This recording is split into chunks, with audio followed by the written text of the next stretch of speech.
우리 옆에 분하고 인사 나누겠습니다. 주님의 평화가 함께하기를 원합니다. 앞뒤자로도 인사하시고요. 그리스도의 평화가 함께하기 원합니다.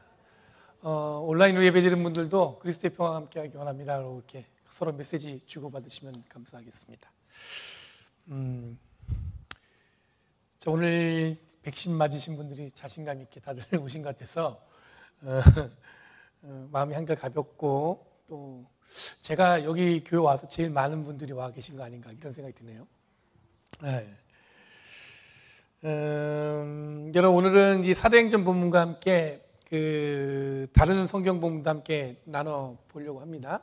그 평행 본문으로 같이 읽어야 됐던 오늘 읽은 본문을 먼저 보면, 여러분, 예수님이 부활하신 다음에 이 성령 받은 제자들이 초기에 어떤 사역을 했는지 내용들이 담겨 있는 내용들이에요. 특별히 오늘 읽은 말씀, 이 베드로와 요한이 오늘 읽은 성경 앞에 보면은 그 기도하는 시간에 이제 성전에 올라갔죠. 이제 성전 미문 앞에서 나면서부터 걷지 못하는 자를 예수님의 이름으로, 잘 아시는 말씀으로 은과 금은 내게 없거니와, 그 나면서 걷지 못하는 자가 성전 미문 앞에 있는 이유는 뭐냐면, 경건한 유대인들이 들어올 때 이 구걸을 하기 위해서 그 자리에 있는 거거든요.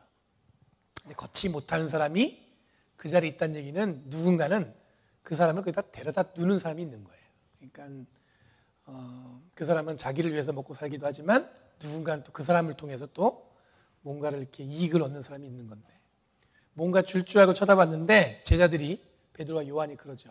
은과 금은 내가 없거니와 내가 나사렛 예수 그리스도를 명하노니 일어나 걸어라. 그랬더니 이제 걷게 된 거예요.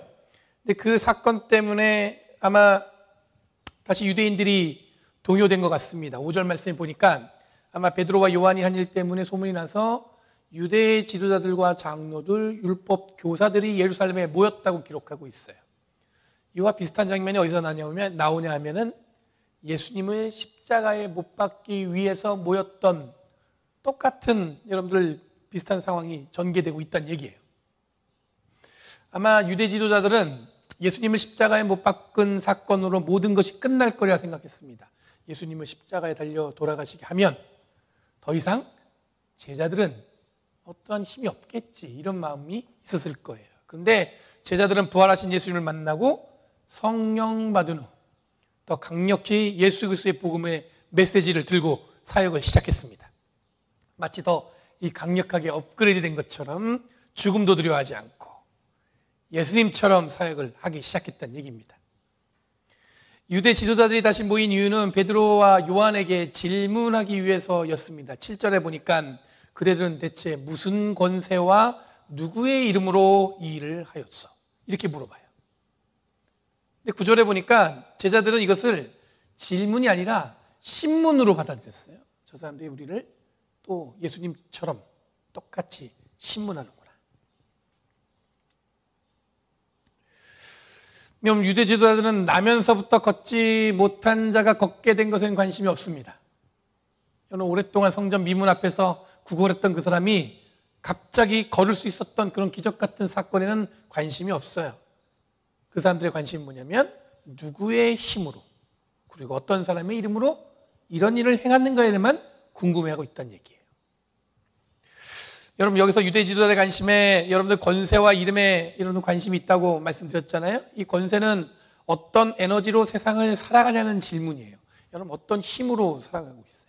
어떤 사람은 여러분도 뭡니까? 자기가 갖고 있는 재산의 힘으로 살아가는 사람도 있고, 자기가 배운 여러분 학력으로 살아가는 사람도 있고, 각자마다 여러분 살아가는 힘이 있잖아요. 저한테 여러분들 어떤 힘으로 살아가세요? 물어보시면 제가 어떻게 대답할 것 같으세요? 저는 여러분들을 통해서 힘을 얻고 삽니다. 이러면 목사님이니까 당연히 그런 얘기할 것 같지만, 솔직하게 말씀드리면 우리 아이들 보면서 제가 힘을 얻습니다. 어쩔 때 아침에 일찍 일어나면 아이들이 자고 있는 모습 보면은 어깨가 갑자기 이렇게, 예전에 새벽 예배 갈 때 가족들 두고 가잖아요. 그러면 이제 아내도 자고 있고 애들도 자고 있으면 이 어깨가 무거운 거예요. 이 무거운 어깨 들고 어떻게 살아야 되나. 그게 아니라 이제 그것 때문에 힘이 생기는 거죠. 오늘도 열심히 살아야지. 근데 사람마다 저마다 힘이 있단 말이에요. 어떤 에너지 사느냐. 여러분, 이름은 어떤 의미냐면 드러남과 명성에 대한 질문이에요. 우리들은 이 장면에서 이외에 예수님과 유대 지도자들이 대립하고 제자들이 예수 그리스도의 이름으로 기적을 베푸면 유대 지도자들이 동요하는가를 잘 보여주는 장면인 것 같습니다. 그럼 유대 지도자들에게는 그들의 소유한 권세와 그들이 갖고 있는 이름이 있었던 것 같아요. 그런데 그 권세와 이름이 곧 유대 지도자들을 그 자리에 있게 하는 힘이었던 것 같습니다. 그런데 예수님과 예수님의 제자들은 이런 힘에 동의하지 않으셨어요. 진정한 하나님의 능력이 어디서 오는지를 여러분들 복음으로 선포하고 있으니 유대 지도자들, 그리고 그 당시에 율법 교사들, 그들은 여러분들 어떻게 느껴졌냐면 걸림돌처럼 느껴졌던 것 같아요. 우리들이 기대하는 힘과 이름이 다르다. 여러분, 무슨 권세로 어떤 이름으로, 세상은 늘 우리에게 강요하는 것이 뭐냐면 성공하려면 우리들이 어떤 힘의 방향으로 향하는지 또는 어떤 이름을 가져야 하는지를 이야기합니다. 사람들이 뭔가 좀 더 나은 곳에 가려면 여러분들 뭡니까? 어디 라인에 있어야 된다는 얘기도 하고요. 목회자도 그런 얘기를 합니다. 그럼 세상은 어떻겠어요? 하지만 예수 그리스도의 복음은 전혀 다른 방향으로 우리를 어떻게 해요? 안내하고 있습니다. 10절에 베드로가 담대하게 전합니다. 여러분 모두와 모든 이스라엘 백성이 알아야 합니다. 이 말은 이스라엘에 있는 모든 유대인들이 알아야 된다는 의미예요. 그 알아야 한다는 말은 여러분들 그노토스라는 헬라어를 번역했는데 원래 이 말은 알아야 한다는 의미보다는 이미 당신들은 알고 있다 이런 뜻이에요. 이미 당신은 알고 있다. 그 뜻이 가까운 단어예요. 그러니까 10절에서 전하는 베드로의 말씀은 당신들은 이미 알고 있습니다. 내가 어떤 이름으로 어떤 권세로 이렇게 하고 있는지를. 그런 얘기입니다. 베드로는 담대하게 병 고침의 기적은 여러분들이 십자가에 못 박은 하지만 부활하신 예수 그리스도의 힘으로 기적이 일어났다고 선언하고 있어요.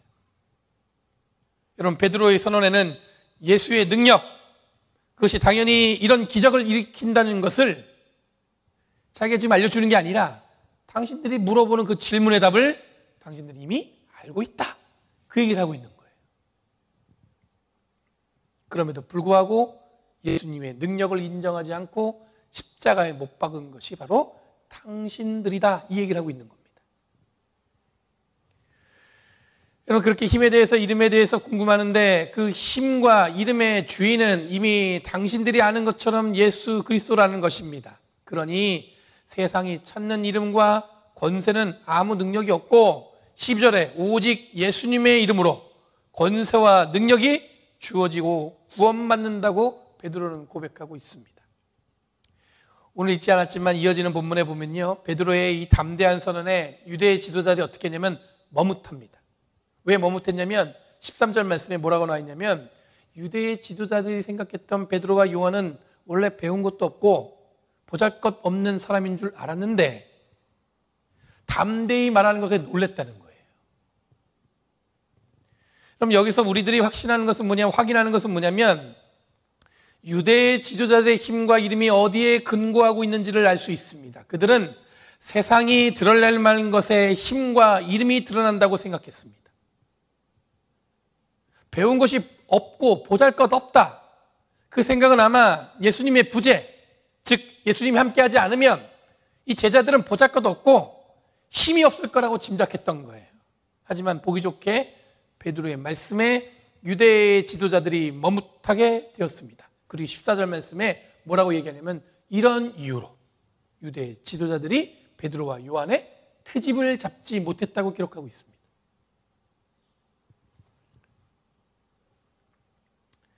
여러분, 평행본문 중에 하나인 요한복음 10장 11절 18절 말씀에 보면은 여러분들 나중에 시간 되시면 한번 찾아보세요. 요한복음 10장 11절 18절 거기에 보면 예수님의 비유가 기록되어 있어요. 근데 그 내용이 뭐냐면 선한 목자와 삭군의 차이를 설명하고 있습니다. 선한 목자는 양들을 위하여 목숨을 버리나 삭군은 양들을 버리고 달아난다는 것입니다.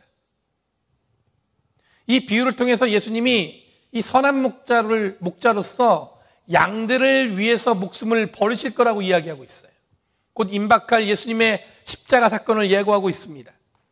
이 선한 목자와 삭군은 분명하게 구별되어 있습니다. 이 둘의 분명한 차이는 자신을 희생할 수 있느냐 아니면 희생할 수 없느냐에 따라서 이름이 달라지는 거예요. 양들을 위해서 자신을 희생하는 자를 우리는 선한 목자라고 부릅니다. 또 자신이 살기 위해서 양을 버리는 자를 뭐라고 불러요? 삭군이라고 부릅니다. 삭군은 영어 성경에 뭐라고 표현하고 있냐면 hired hand, 그러니까 뭐냐면 고용된 일꾼이라는 뜻입니다. 이 말은 선한 목자와 삭군에 숨겨진 또 다른 의미가 있어요. 뭐냐면 자신이 받은 수고만큼만 일하는가, 아니면 자기를 더 희생해서 사랑하는 자인가, 이 차이가 포함되어 있는 거예요. 그러니까 선한 목자는 자기가 뭘 받든지 간에 자기를 희생함으로 양들을 보호하는 게 선한 목자이고, 삭군은 뭐예요? 자기가 받은 목만, 자기가 받은 만큼만 일하는 사람을 얘기한다는 얘기죠. 여러분, 사도행전의 유대의 지도자들이 이야기하는 권세와 이름은 바로 받은 만큼 수고한다는 이 삭군의 영역에 가깝다고 볼 수가 있습니다. 그리고 제자들의 방향은 선한 목자와 같이 스스로를 희생함으로 생명을 살리는 데 가까이 있다고 볼 수가 있어요. 나면서부터 걷지 못한 자를 걷게 했는데, 여러분, 그게 온 유대인들에게 유명한 사람이었을 거예요. 근데 유대 지도자들은 그 사람이 걷게 된 거에는 관심이 없어요. 그 사람이 일어나서 팔짝팔짝 뛰어다니면서 기뻐하는데 그 기뻐하는 관심이 없어요. 저 사람들이 무슨 능력과 이름으로 저렇게 이런 일을 행했는가. 여러분, 또 다른 성경인 요한일서 3장 16절에서 24절 말씀에 보면, 요한복음 24절에 보면 선한 목자이신 예수님, 그리고 예수님을 따르는 특별한 제자들의 삶에 관해서 이야기하고 있습니다. 16절에 보면은 그리스도께서 우리를 위하여 자기 목숨을 버리셨으므로 우리들이 그 사랑을 알게 되었다고 기록하고 있어요. 그러니 우리는 형제 자매를 위해서 목숨을 버리는 것이 마땅하다고 요한일서는 기록하고 있습니다. 17절에서는 뭐냐면 세상 재물을 가지고 있으면서 형제의 궁핍함을 보고 마음 문을 닫고 도와주지 않으면 하나님의 사랑이 그 안에 머무르지 않다고 이야기하고 있어요. 성경 말씀이니까 그냥 읽는데 생각해 보시면 여러분들, 이거 굉장히 도전적인 메시지입니다. 우리가 형제자매를 위해서 내 목숨을 대신 희생할 수 있습니까? 내가 갖고 있는 재물을 통해서 옆에서 궁핍한 자가 보이면 그 사람을 돕기 위해서 내가 갖고 있는 것을 재물을 헐어서 나눠줄 수 있습니까? 근데 그렇게 하지 못하면 하나님의 자녀가 될 수 없다는 거예요.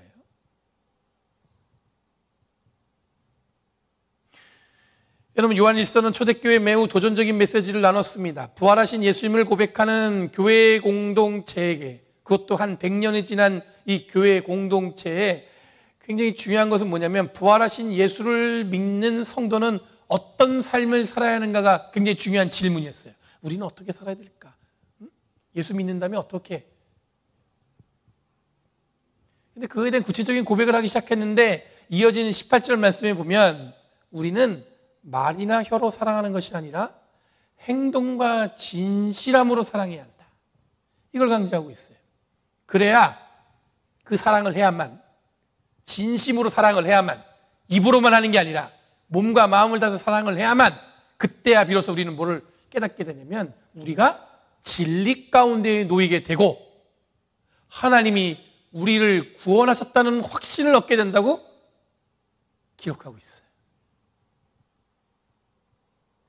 그냥 여러분들, 우리가 어려운 삶을 도와주고 그냥 그 사람들을 위해서 사랑하는 마음으로, 희생하는 마음으로 갖는다는 얘기가, 여러분들 예수 믿는 사람들은 늘 그런 삶을 살아야 된다라는 걸 끝나는 것이 아니라, 그렇게 비로소 살았을 때 우리는 어떻게 할 수 있어요? 비로소 우리는 진리 가운데 놓이게 되고 하나님이 우리를 구원하신다는 확신을 얻게 된다는 거예요.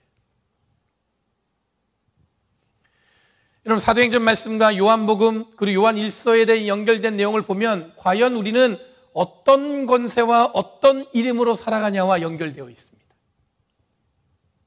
사도행전은 요한복음과 요한일서보다 먼저 기록된 말씀입니다. 부활하신 예수님을 경험한 제자들이 변화된 모습을 생생하게 기록하고 있다고 보시면 됩니다. 사도행전에서 베드로와 요한은 예수 그리스도를 통해서 어떤 힘과 이름으로 변화되었고 그 능력에 힘입어서 살아가고 있음을 선언하고 있습니다. 이것은 분명히 유대의 지도자들, 율법 교사들, 그들과는 굉장히 구별된 삶의 방향이었습니다.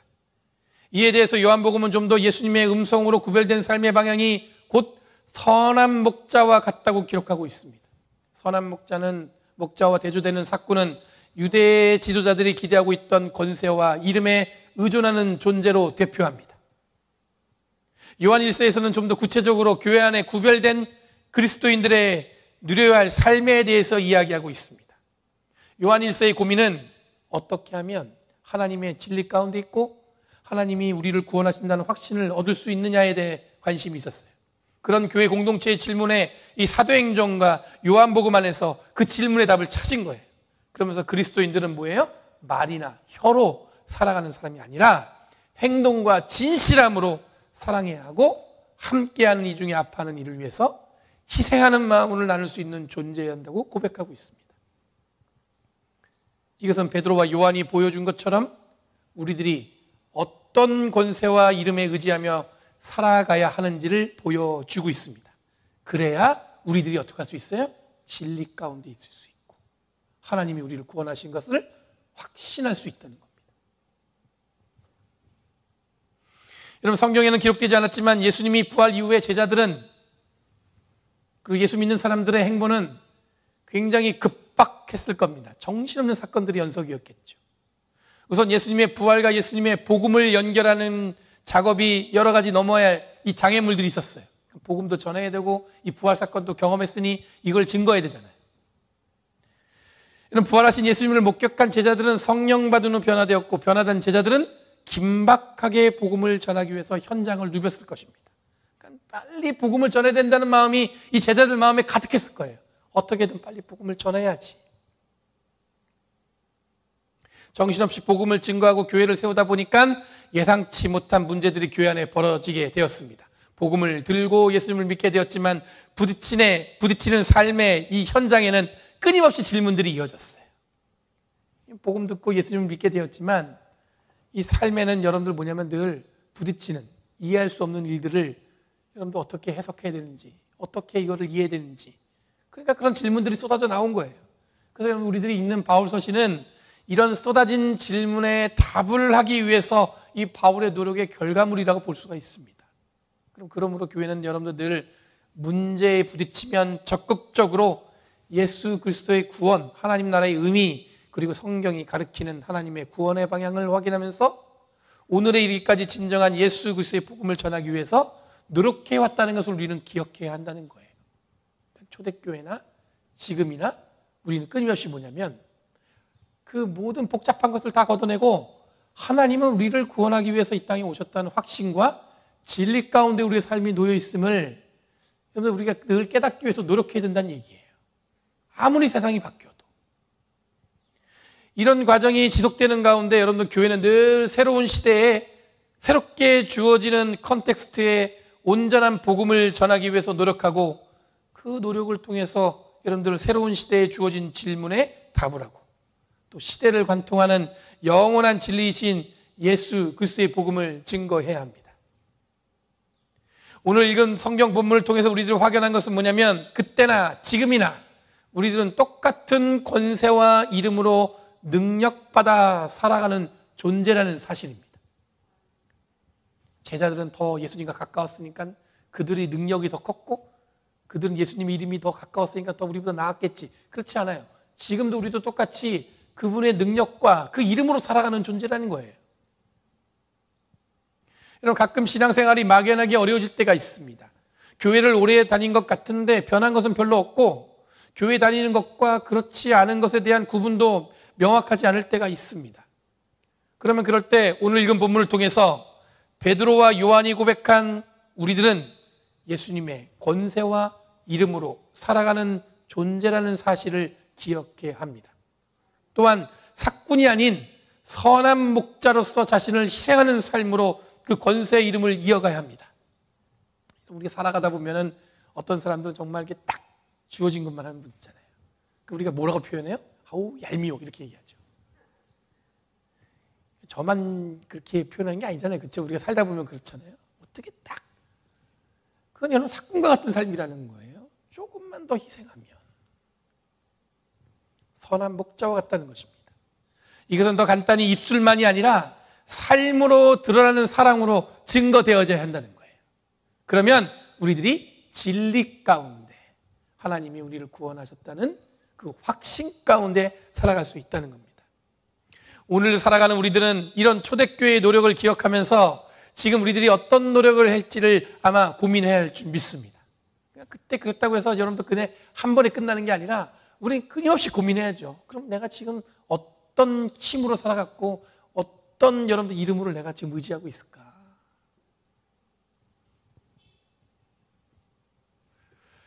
그럼 지난주에 화성에 그 인지뉴이티라는 이 소형 헬리콥터, 그러니까 드론 같은 거예요.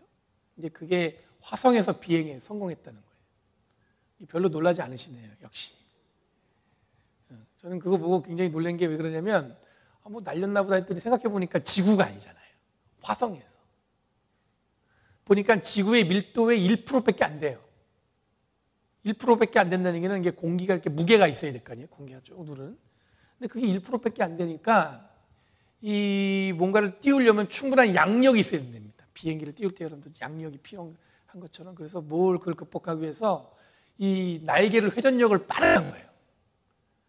그래서 약 30초 동안 제자리에서 떴다가 앉은 거예요. 근데 그거를 성공한 이 나사에 있는 그 과학자들이 기뻐갖고 박수를 치고 환호하는 걸 보면서 제가 한편으로는 무슨 생각이 들었냐면 이런 조건들을 쭉 생각해 보니까 저 사람들은 저게 성공할지 실패할지 굉장히 여러 가지 계산을 통해서 나름 똑똑한 사람들이 준비했는데 성공했으니까 저렇게 기쁘겠구나. 그럼 라이트 형제가 처음으로 비행기를 띄운 118년 만에 화성에서 이런 뭔가를 띄운 겁니다. 대단하죠? 대단하게 안 느껴져도 대단하게 한번 생각해 보세요. 정말 대단하구나. 생각해, 지구가 아니에요. 화성에 띄운 거예요, 화성에. 전 개인적으로 괜히 역사에 남을 만한 사건이라는 생각이 드는데 한편은 무슨 생각이 들었냐면 이런 코로나 바이러스로 여전히 인간의 한계를 경험하면서 우리들은 인류의 진보된 기술을 경험하고 있는 거예요. 그렇죠? 한쪽에서는 아직도 인간의 이 한계를 느끼는 가운데 있는데 한쪽에서는 뭐냐면 인간이 할 수 있는 가장 진보된 기술을 우리가 목격하고 있는 겁니다. 우리가 특별하게 인식하지 못했지만 첨단 기술이 이 엄청난 물량의 후원으로 이 진보하는 중에도 아직도 하루에 이 지구상에서는 하루에 24,000명이 굶어 죽는다고 해요. 별로 안 놀라시네요. 하루에 24,000명이 굶어 죽고 있어요. 매일. 그리고 지구상에 한 8억 명 이상이 지금 영양실조에 걸려 있다고 합니다. 한쪽에서는 지금 달이 뭐예요? 화성에 가서 헬리콥터 띄우고 이것 때문에 화나고 그러는데 한쪽에서는 뭐냐면 여전히 굶주리는 사람이 있고 여전히 여러분들 뭐냐면 영양실조에 걸린 사람도 있다는 거예요. 이처럼 우리들이 경험하는 이중적 삶의 방향은 오늘날 예수를 믿고 예수처럼 살기 원하는 우리들에게 특별한 과제, 숙제를 안겨주는 것 같습니다. 그럼 교회는 오늘 읽은 말씀을 통해서 선한 목자의 삶을 살아가는 존재입니다. 베드로와 요한의 이야기를 통해서 예수님이 바로 우리들의 권세이고 우리들이 자랑할 이름입니다.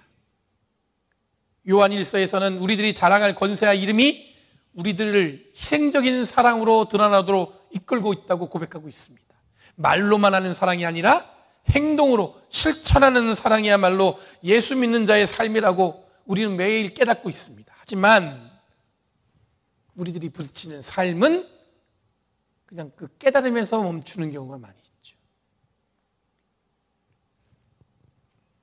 아마 끊임없이 우리들이 경험하는 삶은 진보와 아직도 극복하지 못한 어려움에 허덕이는 현실과 아마 마주할 겁니다. 한쪽에서는 굉장히 여러분들 보면 발전하는 게 느껴지지만 한쪽에서는 여전히 뭐예요? 해결되지 않은 여러 가지 문제, 아픔, 상처들이 우리 안에 함께 공존할 거예요. 여러분, 보통은 내가 고통받지 않는다면, 내가 굶주리지 않는다면 세상이 기대하는 권세와 이름을 위해 살아가겠지만 우리는 내가 고통받지 않아도, 내가 굶주리지도 않아도 고통받는 자들을 위해서, 굶주린 자들을 위해서 희생하며 살아가는 것이 예수 믿고 새로운 권세와 이름에 소망을 두는 사람이 우리들이라고 이야기할 수 있어야 됩니다.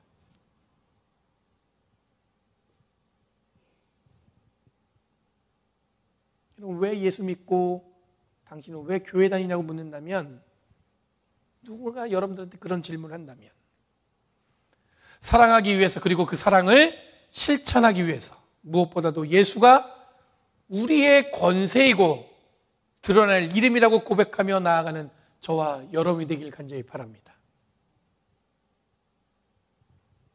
그러면 여러분, 그 삶이 거기서 끝나는 게 아니에요. 그러면 우리는 진리 가운데 놓일 것이고, 그러면 우리들은 하나님이 우리를 구원하셨다는 확신을 가질 수 있을 줄 믿습니다. 그 당시에 초대교회 교인들은 고민했던 거예요. 어떻게 우리가 살아야 되는가? 아무리 시간이 흘러도 지금을 살아내는 우리들도 비슷한 상황에 놓이는 것은 마찬가지입니다. 예수 그리스도의 이름으로, 그 권세와 그 능력으로 그 이름에 의지하면서 살아가는 저와 여러분이 되길 간절히 바랍니다. 기도하겠습니다.